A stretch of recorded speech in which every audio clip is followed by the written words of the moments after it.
Hello there, my name is Ernest Mino. Let's settle for the details now. The Public Health Directorate of the Accra Metropolitan Assembly is lamenting inadequate logistics to carry out burials for persons who die from coronavirus. Health Officer Joseph Asitanga says environmental officers have to improvise from collecting the bodies at the morgues to the cemetery for burial and exposing them to high risk. He made the revelation when JoyNews tagged along to observe the burial of 5 persons at the Awudome Cemetery here in Accra. This is the 5th burial for COVID-19 victims, and burials are strictly supervised and monitored by the Environmental Health Department of the Metropolitan Assembly of Accra. So today we're burying 5 bodies at a go. This is a set of 3 bodies from here, 37 Military Hospital here. We're moving to the Awudome Cemetery to give them a befitting burial there. From there, we're going for another body at the Rich Hospital. That is 2 bodies there, and do the same to them. So the officials of the Accra Metropolitan Assembly Environmental Health Department are currently in a convoy with the bodies of 3 individuals who succumbed to COVID-19. And as you can see, it is we're moving at breakneck speed because the officials who are supervising this exercise in their PPEs must be suffocating by now because they've been in the PPE for quite some time, more than an hour. And so we are blitzing through the streets of Accra, headed for the Awudome Cemetery. You can hear from the background the sirens blaring, the hearses and the ambulances, and this is an exercise being heavily supervised by the Public Health Directorate of the Accra Metropolitan Assembly.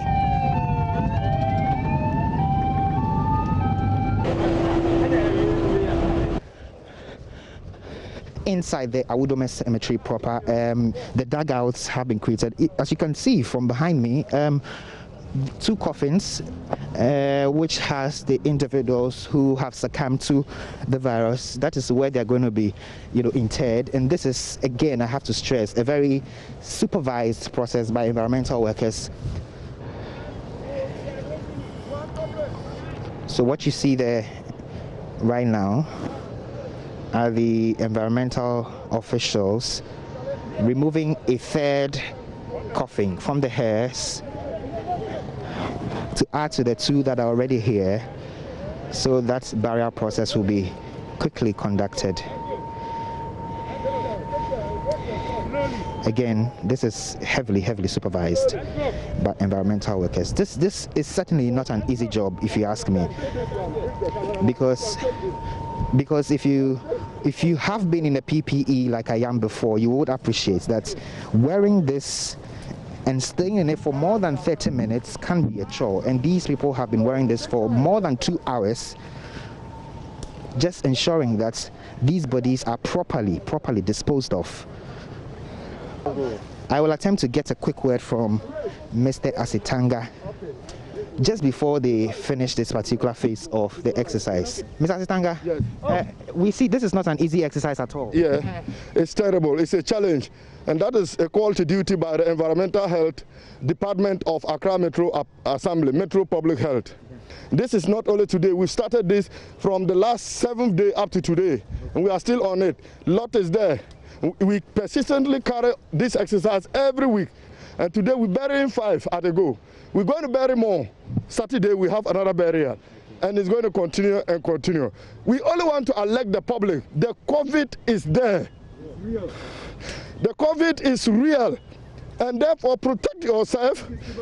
Observe the national protocol measures to protect yourself, protect your family, and let's protect the country image as a whole. It's not easy. You are sweating. I am suffocating because I've not done this before, but you people do this every time. So that's you just heard from Inspector Joseph Asitanga there. This certainly is not child's play. All the officials who are here and doing this have committed to do this for God and country, and you see them doing what they do, wearing the PPEs for these long hours just because they have to do the job.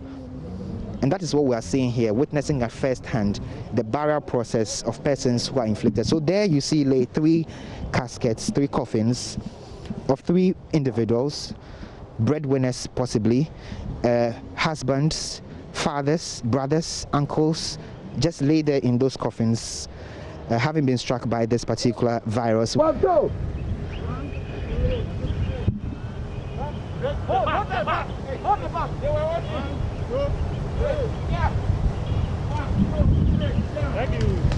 So it's just been lowered into the grave. The second one has been lowered into the grave. And then the third.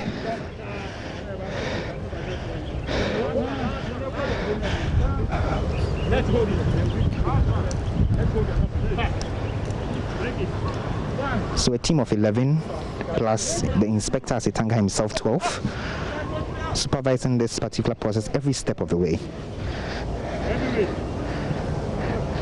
And right after the coffins have been lowered into the graves, the family members, a few of them, will be allowed here to observe, of course, their last respects or pay their final respects to their relatives. You were telling me about some challenge you have when you are doing this particular exercise. Yes, the burial. The challenges we have is enormous. These bodies, they are infectious bodies, which we don't have to use the public haste in transporting the bodies to this infectious zone. We have made appeal to the state, the government, to support us with a movable and befitting double cabin pickups that we can always carry these bodies safely to the burial site. You can see that the movement through where we will bring the bodies to is a serious challenge. There is no adequate space for movement. Coming into the place is difficult. And the haze has to stop at the end of the entrance. The officers have to carry this body. Imagine how heavy it is with these 3 stumps. There's the possibility and high risk of infection to the officers. And therefore, if we have a good transport system that this body is placed in and it moves to closer to the grave space, we will have easy way of removing the body and placing it safely. How about even some of the officials who were in the buckets? I mean, this all adds to the whole transport system. Risk. You can see that when we were transporting the bodies from the mortuary, because of inadequate transport facility for the department to be able to adequately, transport the officers safely to the burial site, you see that they were all hanged in the bucket. Very serious risk, and even poses a serious stigma to the public. Let's do some more on this. Florence Kuchi is Director of Public Health with the Accra Metropolitan Assembly. She joins us via Zoom. Thank you very much, Madam, for your time here on Newsdesk. It is quite surprising that you say that you lack logistics for the burial. Why is that? Pardon me? Yes, I can hear you, Madam Kuchi, and I was just asking about the lack of logistics. We heard you talk about Mr. Asitanga also eloquently making the point. Why do you not have enough, and what exactly do you need? Yes, thank you very much. Let me say a very good morning to our cherished listeners. Talking about logistics, our hands are really tight at our back when it comes to logistics. Actual fact, when COVID-19 set into Ghana, that was the second week in, March. Government and the state, for that matter, have devoted much time for contact tracing, contact testing, contact treatment, but they have neglected the contact bearer aspect. And when the mortality rate started increasing, nobody was even minding us. But we see it to be our duty because we know that there is a protocol on infectious disease outbreak, and the duty for the environmental health officer for that matter. We started knocking doors, even begging for them to train us for us to do this burial. We were trained. After the training, no logistics has been given to us. The department has only one pickup, and that is what we use for this burial. We have written letters to the necessary quarters that they will give us this logistics. But until now, nobody is saying anything up to that purpose. We've been going up, tracing. We still not receiving any feedback. So we are stuck. And you can see how dangerous my staff are. At least even in just being in that city at the back of a pickup in the sun. When you are not even in the sun, you can imagine the heat in that coverall. How much less when you are in the sun? So these are some of the restrictions that we are facing in doing our job. In getting, you know, the authorities to listen to you, who exactly have you been speaking to? You talk about writing letters to the authorities. Who exactly? Is it the Ghana Health Service? Yes, we've written a letter to the Minister of Health. Okay. And we copied Ghana Health Services for that matter. And then now, we haven't received anything. So these are all, it's like nobody is caring about the mental health officer for that man when it comes to burial of COVID-19. Nobody is thinking about the burials of these bodies. You know, these bodies must be given a dignified burial. And who will do it? It is not the family members. It is the environmental health officer that will do that. But you see, all attention is being geared to the health facilities. But when it comes to disposal of these bodies, nobody seems to be thinking about it. You go here, they push you here, you go there. I think you are looking for a job for yourself. I heard Mr. Asitanga talk about a double cabin pickup because he thinks that the public health is not safe for this. Beyond that, what more do you need to make your work safer and more easier? Yes. In fact, we have written requesting for 3 pickups that we can use to do this exercise, not only for the burial, but for the disinfection too. Also, we will need a head that has been given to us for the burial of COVID bodies alone. Because it is not advisable to use the public health that they use in carrying normal bodies to carry an infectious disease.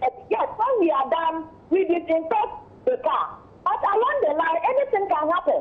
But if we have a head set aside for that, we know that we have all our things ready. When we are moving, we are moving. We are not looking at anybody. But we are not getting all these things, these help that we keep seeking.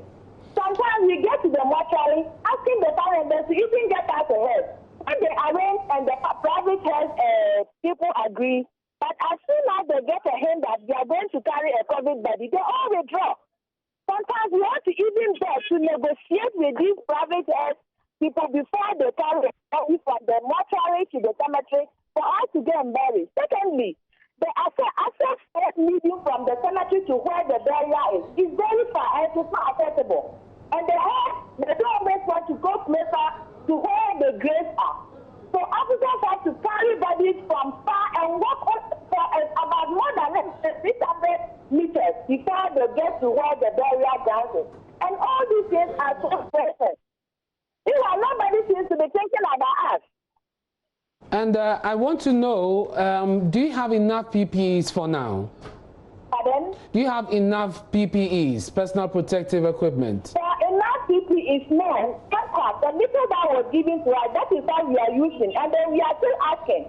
So ask them when we get. But it's coming. When they don't give us, we are going to put a hold on barrier. Because we can't put ourselves at a risk. When we are working with the infectious studies or patients, we all try our best to put in the infection prevention control measures. And one of the infection prevention control measures is to protect yourself first before any other things follow. Do you know if any of your members, your team, has been affected by COVID-19 so far? So far, my team, none of them has been infected by the COVID-19. And because of the peace nature of the cover-up, the last time one of the officers collapsed because he suffocated in the PPE because they were in the camp. So he suffocated. We have to reverse him and then pilot for him to even regain his sight. Now, somewhere last month, the environmental officers in Kumasi made a call that they wanted to benefit from all the incentives, the allowances and all of that because they are also frontline health workers. I don't know about you here in Accra. Are you receiving any form of incentive for the work you are doing? In fact, we haven't received any incentive since we started this barrier. When it comes to the tax exemption given to our colleagues at the health services, we haven't received some. When it comes to the 10,000 insurance policy, we are not covered. And when it comes to the 50% tax deduction, the salary increment, we don't know whether they will add us or they will not add us. We don't know what is going on. We've written letters up. We haven't received a single letter from anybody. Nobody is saying anything to us. So we are just in darkness and we are just working like that. Should anybody be infected by this disease through the barrier, you will be fighting it alone because nobody seems seems to be money out. We thought that we are not fight because we see ourselves as the forgotten frontline health workers. And the thing is a lie. When somebody has a disease and you do contact tracing and you get a patient and you do contact treatment, as a contact person and treatment, the treatment has two cohorts. That is recovery or death. Yeah. If the person is covered, the person has the answer. If the person doesn't recover and the person dies, it means the person must be buried. And it's a very worrying situation there, Madam Kuchi. Thank you very much for your time here on Newsdesk. Very worrying situation. We'll follow up on this to see if we can get some answers for you. But in a related development, there are concerns among health authorities in Kumasi as some group of contact tracers in the regional capital are on a strike over the slashing of their allowances by as much as 50%. We go live to Kumasi now to find out how this can affect the management of COVID-19 in the region. Let's speak to Bernard Ajiman. He's a contact tracer and he joins us online. Bernard, thank you very much for joining us here on Newsdesk. When did you receive news that the allowance has been slashed? Yes, thank you very much for having me. I would like to use this opportunity to greet all viewers and listeners, and as well greet all contact tracers across the country, especially those in the Ashanti region where I am from, for the good work they've done so far in the fight against the COVID-19. Yes, it's true that our allowances have been slashed unreasonably, and we don't understand why that happened. Has it taken effect already, or you've just been communicated to? I didn't get the question. So has it taken effect, or this is the communication that has just come in? Yes, actually, the issue is that, let me bring the genesis of the issue. What happened was that on the 5th of April 2020, the President of the Republic announced that all contact tracers in the country will receive 150 Ghana cedis daily allowance for the work that they are doing. And it's true, for the month of April, the money came, 150 Ghana cedis per day for all the days that you worked. Then in May, the money never arrived or came. So on 1st of June, we had an information that the money is in. And I'm in Kumasi Metro, to be specific. So we moved to the Kumasi Metro Health Directorate to pick our money. When we got there, we were offered 1,050 Ghana cedis. And when we questioned, we were told that it is 70 Ghana cedis for 15 days that we've been paid. Meanwhile, we've worked for more than 15 days. So when we inquired, we were told that when there is an additional fund, we'll be given the remaining days that we've worked for the month. But the amount remains 70 Ghana cedis. So we questioned that, no, that was not the initial agreement. And in actually the previous month, we took 150 Ghana cedis from that same place. So why is it reducing this time round? And we're told that that is the amount that has come. And they have nothing they can do about that. That is the amount that has come from where? Yes. So actually the money mostly comes from National. That's the Ghana Health Service. Then they will now transfer the funds to the Regional Health Directorate. Okay. So for instance, Ashanti Region Health Directorate. Then they will now disperse the funds to the various districts under the region. Okay. Yes, so we're told that that is the amount they have received at the Kumasi Metro Health Directorate. So that is what they can offer us. And we shouldn't leave it there. There is a lot of disparities, or let me say inconsistencies in this payment. When you go to Swami, for instance, they were giving 704 Ghana cedis for the month's work. When you go to Bosomche, they were giving 300 Ghana cedis. Central East, they were giving 250 Ghana cedis. When you go to Tafo, they were giving 600 Ghana cedis. When you go to Wasi, they were giving 1,600 Ghana cedis.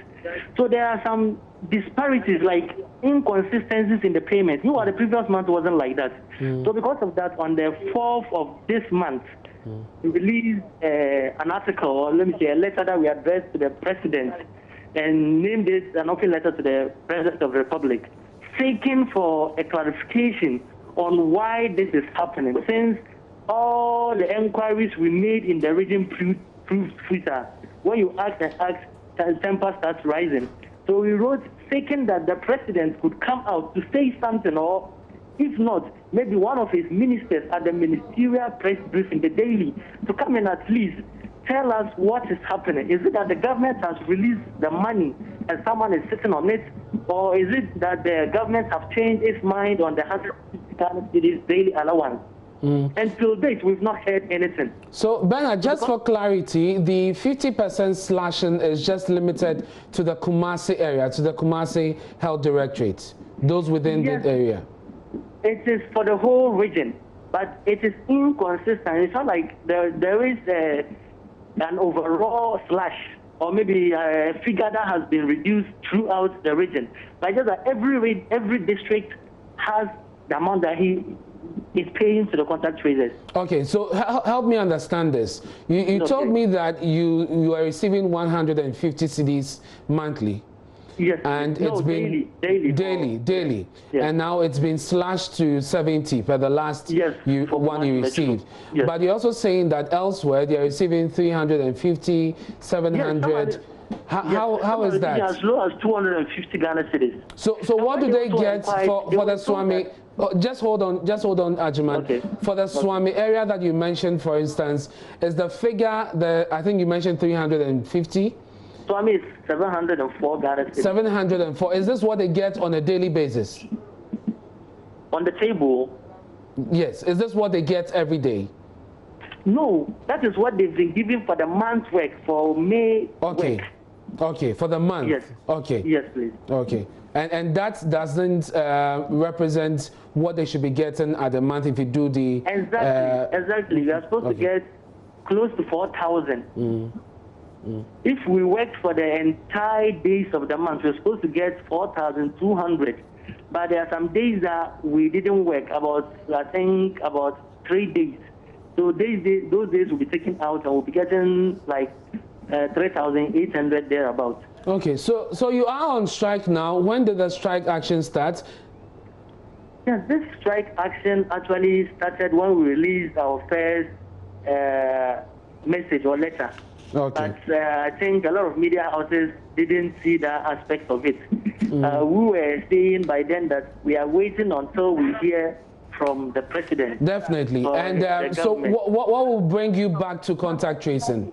What will it take to bring you back to do the work? When we hear a response, a positive response from the government or someone in higher position on why we are receiving this amount, then we can then sit down and decide whether we are retired or not. Bernard Ajuman, thank you very much. He is a contact tracer in the Kumasi area. There are concerns that 50% of the allowances have been slashed. There's no reason for that, and they're seeking answers. They are on strike now. The only thing that will get them back on the grounds to do the work is when they have some response and the allowances restored. Let's stay on COVID-19. Health officials at the East Municipal Hospital's COVID-19 Treatment Center in Accra have expressed worry about the increasing symptomatic cases of the infections. Now, it has been confirmed that more COVID-19 positive persons are now being hospitalized because more persons are showing symptoms and falling sick from the virus. Head of our health desk, Fred Smith, has more in the following report. The country has recorded up to around 300 cases on a daily basis, many of these showing symptoms of the infection, contrary to how the virus has behaved in the past 2 months. It's important that we continue to maintain the infection prevention control practices, using our face masks, washing our hands frequently, not touching our faces without washing our hands, keeping to the social distance protocols. When we do all these things, we will see fewer and fewer cases. Now, what we realize is more people are getting ill from COVID-19. We used to see a lot more asymptomatic persons in the past, but now we are seeing more symptomatic people now, which is a worry. It shows that more people are staying home till they are really ill before they present to the health facility and are diagnosed with COVID. So again, if you are home and you have a fever, you have a cough, you have difficulty breathing, please don't just stay at home or buy paracetamol from the drugstore. Get to a health facility, get the appropriate clinical diagnosis, and if it's COVID, we can start treatment early so that you can have a full recovery. JoyNews understands all treatment centers in Accra are now stretched, and some health professionals who've tested positive have been told to go to Cape Coast for treatment. Director General of the Ghana Health Service, Dr. Patrick Abwaje, however, denies this. Currently, as for the last time, Ghana East has a capacity of 100 beds. As of yesterday, we had about 62 patients there. But pharmacist and fellow at the Center for Democratic Development, Dr. Kwame Asiedu-Sapong, says he has information to support the report that the country's health systems may be indeed stretched. We are hearing that more people are coming to hospital with symptoms. Now, the ranking member on Parliament's Health Committee, Kwabena Mintah-Kando, is worried Ghana's healthcare system will soon become overwhelmed by COVID-19 cases, resulting in dead bodies on the street, as has been seen in other countries. He told the press in Parliament that disclosures by the officials at the Ghanese Treatment Center show that the facility is receiving more cases, evidence the country is losing the fight against COVID-19. There are emerging signs that the health system will soon be overwhelmed by this pandemic. And I'll give you a typical example. The medical director of the Ghanese Treatment Center has been reported to have stated that the hospital has begun to receive many symptomatic patients as compared to the initial asymptomatic cases, that those who are showing signs of COVID-19 are becoming more than those who are not showing signs. This situation will overwhelm our health system, and mortalities will go beyond the 48 cases. So if you are not very careful, very, very soon, our health system will be overwhelmed as we move to more people showing the symptoms of COVID-19. Government should therefore move beyond lifting of restrictions for political gains and then listen to advice by public health experts on the management of COVID-19 in this country. Looking at the trend, if we are not very careful, at a point in time, we will see more dead bodies in the streets, just like we saw in other countries. Please, COVID-19 is real and you need to stay safe. Observe all the protocols that there are to observe, and make sure that you are safe and you protect your family and your friends. You're still watching Newsdesk with me, Ernest Minu. We'll bring you some more stories here on Newsdesk, and today is No Child Labor Day. It's a day set aside to put the spotlight on child labor all over the world. We'll be bringing you some analysis on this and hear from some people who are championing this cause. We'll go on Zoom and speak to Berima Akwesi Amankwa. He joins us for this conversation on child labor. Thank you very much, Berima Amankwa, for your time here on Newsdesk. Now, what were the objectives of the National Plan of Action for No Child Labor? The National Plan of Action, as we know, is looking at some broad areas to ensure that as a country we're able to eradicate the child labor. If you look at it, we have 4 main broad objectives. And the 4 main broad objectives are: 1, to reinforce public awareness on child labor and its impact. We all know that when children do not go to school, there are consequences to it. So that is the impact that we are talking about. Secondly, we are also looking at how do we improve collaboration and coordination of resource mobilization. Individual organizations do have resources. So how do we collectively bring our resources together and then forge ahead? That is also another thing. Then also to effectively monitor the social services and the economic empowerment program by the Ministry of Employment and Labor Relations, as well as Ministry of Gender. So what are the social interventions? Are they really targeting the poor? That is also one of the broad objectives that the plan is also looking at. Then lastly, to look at how do we promote community empowerment and sustainability. The community needs to own the process because the children reside with them and the children are the future, and for that matter, we need to ensure that our children are well catered for. So those are the four broad objectives that the National Plan of Action 2 is looking at. And this is the second national, plan of action, and which is what you are pushing for, and it is targeted at the elimination of child labor in the country. But why haven't we seen the plan being fully implemented? The plan is being implemented by different stakeholders across the country. We have the Ministry of Education doing their part. We have Ministry of Agriculture doing their part. We have Ministry of Gender doing their part. Civil society also doing their part. Labor organizations doing their part. So we have signed a memorandum of understanding that each of us is supposed to do what is expected of us. And even the media also have a part to play, like what the JoyNews is also doing now. So all these are some of the plans that we are supposed to implement. But collectively and periodically, we need to come together and see whether what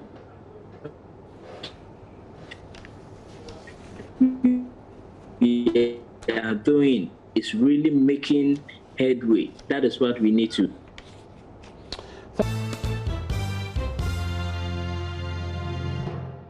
Hello, my name is Darryl Kwao. Time to bring you some business news. The Automobile Dealers Union of Ghana has sent a word of caution to government to withdraw the Customs Amendment Act 2020, which allows automobile giants to establish assembling plants in the country or face a series of demonstrations.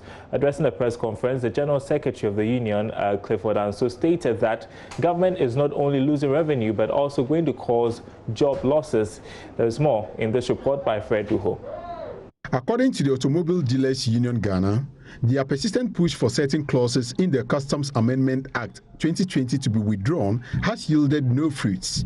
Addressing the media, the General Secretary of the union, Clifford Anso, said the bill was finally passed without their inputs. Aspects of Customs Amendment Act 2020, which seeks to ban importation of overaged and salvaged vehicles into the country. The Act has 7 clauses, which 5 out of the 7 are all deliberate instruments to cut off the operations of the dealership industry in Ghana. The framers of this law, in their wisdom, know very well that there is no way, and it is not easy, for that matter, a local importer or dealer for second-hand vehicles can get clean title.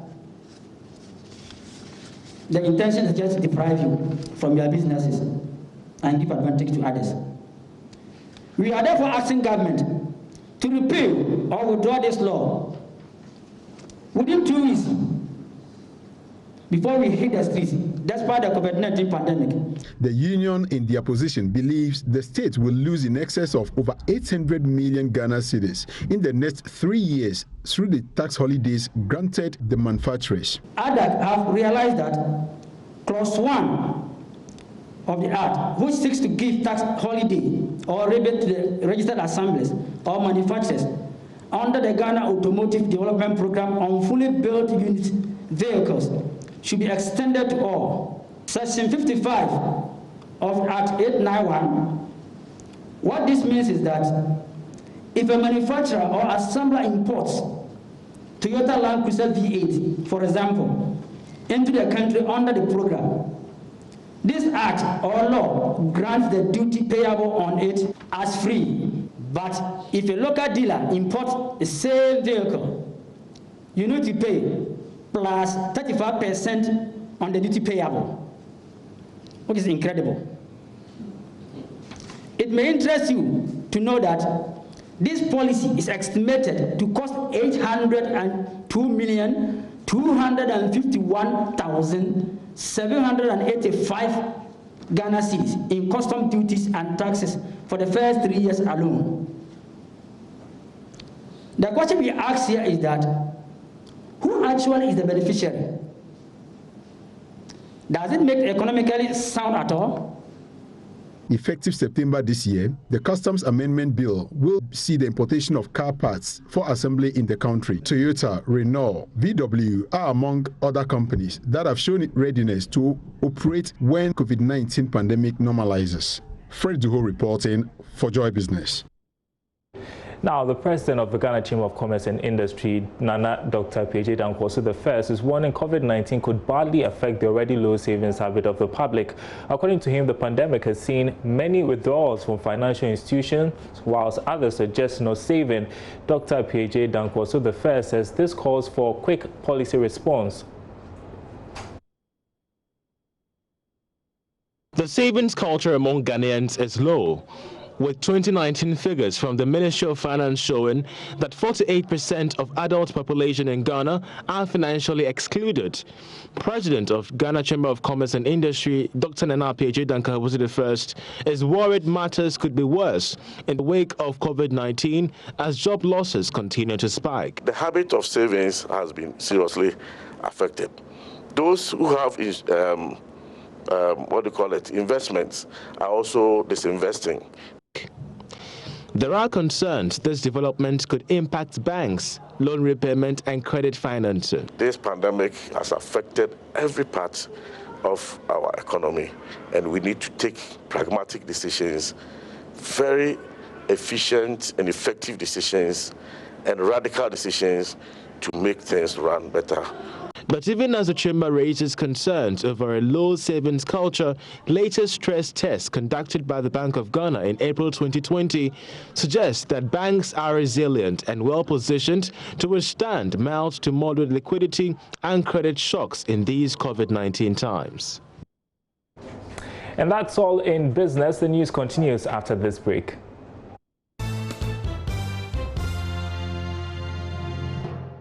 Thanks for staying with us, and Kobe is here, not Scobby. I think when you want to say Kobe and Spike at the same time, you get a Scobby. So what do you have for us? Let's start with PlayStation. Yes. So there's two new PlayStation 5s out. Okay. There's a standard model which comes with a CD drive, with a Blu-ray drive, and then one digital-only drive. Now it's actually, we've been waiting for it. We've had a PlayStation 4 for forever, PlayStation Slim, PlayStation 4 Pro, and they've sort of deviated from the usual, horizontal desktop or tabletop design. Now they've gone for a tower design, and it's a very, very polarizing design. Some people like it, some people are like, yeah. But we've seen the leaks of the new Xbox One. When was it released? So yesterday. Oh. Yes, it was launched yesterday. Yes. And it's got some very crazy and interesting, specifications. We're looking forward to it. Yeah. There's going to be a competition between that and the latest Xbox. I'm sure Gomez and Akabli should be excited about this. Yeah. But let's talk about the facial recognition app, which is also causing a stir in the US. So some time ago we spoke about facial recognition software being launched and how it doesn't favor the minority because, it's trained with a certain database, and most of it was of Caucasian people. So it does recognize Caucasian people better. And I think people who use facial recognition on their smartphones would realize that sometimes, black people were not really... Exactly. Yeah. Could it be the reason why sometimes the police arrest people, they misconstrue, one person for the other because the facial recognition software is not exactly getting it right. So there have been protests saying that they don't want it. So Microsoft is not selling the software to the United States police or basically any industry that's going to use it. A lot of other people have developed it, but it has the same flaw, and it's been taken to Congress, been taken to court, and they say no. And it's quite heated, and to think that the EC is considering using facial recognition come December 2020. Like it's built here, and then our, an engineer to fit the core recognition software recognizes us better because we are the majority in these parts. Exactly. Then the minority would suffer. You understand? Yeah. That's basically how it works. Yeah, I guess that's technology always has the downside. But thank you very much, Mikey, for bringing us Tech Talk today. That's it. Many thanks for your company throughout the week. I'm Ernest Mini. You can find more stories when you log on to myjoyonline.com. Good morning.